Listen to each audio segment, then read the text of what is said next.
네, 안녕하십니까. 광주 전남권 뉴스입니다. 대기오염 배출량이 많은 포스코 광양제철소의 원료부두에서 이번에는 바다로 오염물질이 유출됐습니다. 철을 만드는 원료인 철광석 가루 등이 빗물에 씻겨서 바다로 흘러든 건데요. 해당 원료부두에는 빗물 처리 시설조차 없었습니다. 보도에 최혜진 기자입니다. 비가 내리던 지난 12일 포스코 광양제철소의 원료부두. 부두 바로 아래쪽 바닷물이 붉게 변했습니다. 짙은 황토색 물질이 계속 바다로 흘러듭니다. 많은 비는 아닌데 그렇게 막 쏟아오더라고. 조금 왔는데 그냥 이렇게 엉망을 만들어보더라고. 아, 이거 심각한 거구나. 유출된 물질은 선박에서 원료를 하역하다가 떨어진 철광석과 가루들인데 부두에 쌓여 있다가 빗물에 씻겨서 바다로 흘러든 겁니다. 사흘 뒤 다시 현장을 확인해봤습니다. 비가 내리지 않은 날인데도 부두 아래로 붉은 오염수가 흘러나왔고 오일펜스를 지나 해상으로 퍼져나가는 모습도 보입니다. 철광석이 섞인 오염수가 바다로 흘러든 건 처음이 아닙니다. 지난 1월 12일부터 14일 사이 50mm의 비가 내렸을 당시에도 철광석이 섞인 빗물이 유출됐습니다. 어민들은 광양제철소 측에 대책을 마련하라는 공문까지 보냈습니다. 이런 부분이 생겼으니까 이거를 원천적으로 개선을 해라. 원인을 찾아가지고 개선을 해라. 오염수가 유출된 원인은 빗물 처리 시설이 없기 때문입니다. 최근 지어진 6선석과 7선석은 빗물 처리 시설이 있지만 먼저 지은 5개 선석은 정화 시설이 아예 없습니다. 지은 지 30년이 넘어 부두가 노후된 탓에 선석 틈새로도 오염수가 흘러나오고 있습니다. 비가 올 때마다 철광석과 가루가 광양만에 흘러들었을 가능성이 높다는 얘기입니다. 그 전에 만들어진 부두들은 그런 시설들이 많이 없을 거라 보여집니다. 비가 왔을 때 바다로 흘러가지 않고 우수관료를 통해서 가서 정화 처리 후 바다로 흘려보내야 돼. 광양제철소 측은 오염수 유출을 막기 위해서 시설을 보강하고 있다고 밝혔습니다. KBS 뉴스 최진입니다. 전남 지역의 한 현직 군수가 자녀의 결혼식을 앞두고 본인의 계좌번호가 적힌 청첩장을 무더기로 발송해 물의를 빚고 있습니다. 부적절한 처신이란 비판이 제기되자 군수는 사과했습니다. 손준수 기자입니다. 전남 장흥의 전직 기초의원이 받은 청첩장입니다. 김성 전남 장흥군수 아들의 결혼식을 알리는 내용입니다. 청첩장 하단에는 군수 본인의 은행 계좌번호가 적혀 있습니다. 청첩장은 마을 이장과 장흥 지역 단체장 등 모두 1000여 명에게 전달됐습니다. 정말 창피한 줄 알아야지. 조그마한 시골의 군수 그건 대단한 거라고. 김 군수는 종이 청첩장 350장과 함께 1300명에게 SNS 메신저로 직접 모바일 청첩장을 보내기도 했습니다. 결혼식은 서울의 한 호텔에서 오전에 열릴 예정입니다. 결혼식에 참석하려면 전남 장흥군에서 새벽에 출발하거나 전날 미리 가 있어야 하는 상황입니다. 이 때문에 청첩장을 받은 군민들은 사실상 축의금 장사라며 부적절한 처신이라고 비판합니다. 장흥군의 경기가 너무 안 좋아요. 근데 뭐 이렇게 서울에서 화려한 그 결혼식 자기 자녀 결혼식 한다고 이렇게 해버리면 안 되죠. 공무원 행동강령에는 직무 관련자나 직무 관련 공무원에게 경조사를 알려선 안 된다는 조항이 있습니다. 김 군수는 지인들만 최대한 추려서 청첩장을 보냈지만 사려 깊지 못한 행동이었다며 사과의 뜻을 밝혔습니다. 알려달라 그런 차원에서 최대한 절제해서 보냈는데 그럼에도 불구하고 혹시라도 그것이 마음에 부담을 느끼셨다면 전혀 부담 느끼지 마시고 축의 안 하셔도 됩니다. 선출직 공무원이 경조사를 받지 못하도록 한 공직선거법 개정안은 지난해 발의됐지만 국회에 계류 중입니다. KBS 뉴스 손준수입니다. 광주시가 고용 보장을 촉구하며 청사 1층에서 점거 농성 중인 대체 보육교사 집행부 5명을 경찰에 고소했습니다. 광주 서부경찰서는 광주시가 퇴거 요청에 불응한 대체 보육교사들이 공유재산과 물품관리법 등을 위반했다며 고소장을 접수했다고 밝혔습니다. 경찰은 조만간 대체 보육교사 집행부를 소환해 조사할 예정입니다. 광주 지역 시민단체가 강기정 광주시장이 현안마다 불통 행정을 하고 있다고 비판했습니다. 광주시민단체협의회는 성명서를 내고 강 시장이 광주 전남 연구원 분리와 광주 대구 아시안게임 유치, 지산IC 폐쇄 등 현안에 대해 최소한의 의견 수렴이나 공론화 과정 없이 추진하고 있다고 주장했습니다. 협의회는 이 때문에 광주시의회가 광주시의 개발 독재식 일방통행을 규탄한다며 의원 일동 명의로 성명을 내는 초유의 사태가 일어났다며 강 시장이 이런 지적을 뼈아프게 받아들여야 한다고 강조했습니다. 정부의 신규 국가산단 최종 후보지에 광주의 미래차 국가산단이 포함됐습니다. 차세대 산업 전환에 탄력을 받을 것으로 기대되는데요. 넘어야 할 산도 적지 않습니다. 박지성 기자의 보도입니다.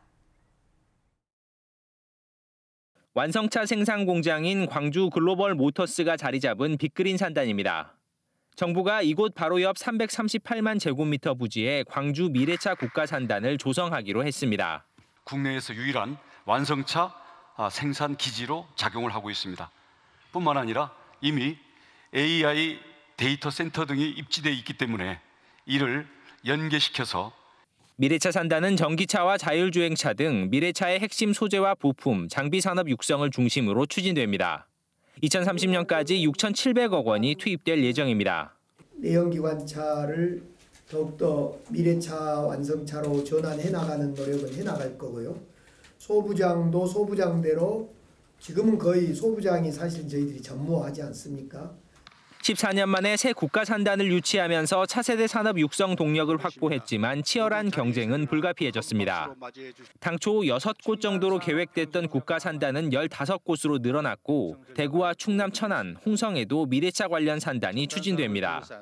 또 경기도에 세계 최대의 첨단 시스템 반도체 산단을 조성하기로 해 핵심 산업의 수도권 집중은 더욱 심화됐습니다. 광주와 전남의 반도체 특화단지 유치에도 빨간불이 켜졌습니다.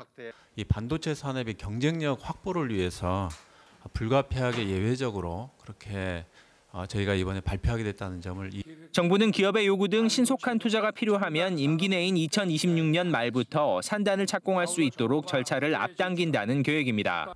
산단 추진 속도전이 필요한 상황인데 광주시는 오는 29일 미래차 비전 선포식을 열고 중장기 계획을 발표하기로 했습니다. KBS 뉴스 박지성입니다.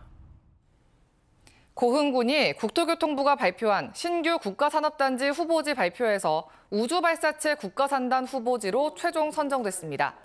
후보지 선정에 따라 올해부터 2030년까지 고흥군 복내면 일대 173만 제곱미터 부지에 국가산단이 조성됩니다. 고흥군은 나로 우주센터와 연계한 우주산업 클러스터의 최적지로 민간 발사장 등 기업 지원을 위한 혁신 인프라를 구축할 예정입니다. 고흥군이 국가산업단지 후보지로 선정된 것과 관련해 민주당 김승남 의원이 한화 에어로스페이스 발사체 생산시설에 고흥 건립을 거듭 요구했습니다. 김 의원은 보도자료를 내고 고흥을 우주산업의 중심지로 만들기 위한 사업에 탄력이 붙을 것으로 예상된다며 정부의 결정이 빛을 보기 위해서는 한화 에어로스페이스의 우주 발사체 생산시설을 고흥에 건립해야 한다고 주장했습니다. 순천시가 순천만 국가정원에 있는 봉화언덕을 형상화해 만든 봉화언덕빵 보급에 발벗고 나섭니다. 순천시는 지역 제과 제빵업체가 일정한 교육을 이수하면 봉화언덕빵 빵틀을 지원하기로 했습니다. 대한제과협회 순천시 지부 등이 공동 개발한 봉화언덕빵은 순천국제정원박람회 기간 순천의 새로운 관광상품으로 기대를 모으고 있습니다. 올해 들어 이번 달까지 강진군을 찾은 전지훈련 선수단 규모가 8개 종목 3,200여 명으로 집계됐습니다. 분야별로는 탁구 80개 팀이 가장 많았고 사이클과 배드민턴 팀이 각각 50개 팀, 33개 팀으로 뒤를 이었습니다. 또 25억 원에 이르는 경제 효과가 나타난 것으로 집계됐습니다. 한편 지난해 강진군에는 사이클과 축구 등 9개 종목에 연인원 3만 3천여 명의 전지훈련팀이 방문해 전라남도 시군별 전지훈련 유치 실력 평가에서 우수상을 수상했습니다. 전라남도 정보문화산업진흥원이 운영하는 VR과 AR 제작 거점센터가 전국 13개 거점센터 가운데 우수 등급을 받았습니다. 전국에 유사 기능을 하는 13개 센터 가운데 유일하게 2개 거점센터를 운영하고 있는 진흥원은 지역 특화 산업인 스마트 전력과 생태 환경 분야의 XR 융합 콘텐츠 개발과 전문 인력 양성을 집중하고 있어 특히 적극적 지원하고 있고 특히 초기 스타트업 육성부터 단계별 지원을 추진하고 있는 곳은 전남이 유일합니다. 진흥원은 또 지난 3년 동안 실감 콘텐츠 융합 아카데미 운영을 통해 200여 명의 수료생을 배출했습니다.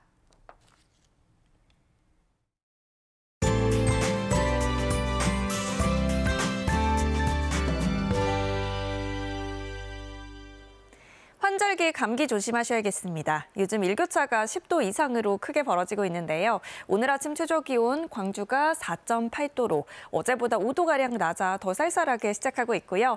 낮 기온은 16도로 어제보다 6도가량이나 낮겠습니다.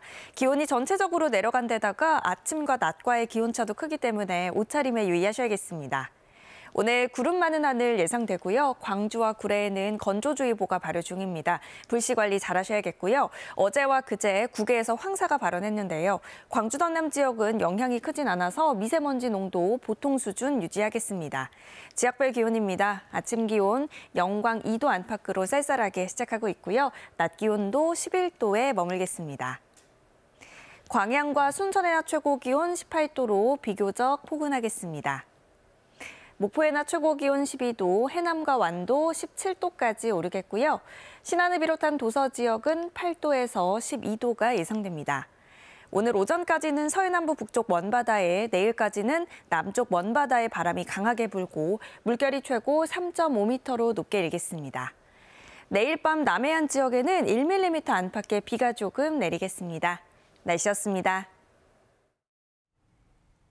3월 16일 뉴스광장 마칩니다. 시청해주신 여러분 고맙습니다.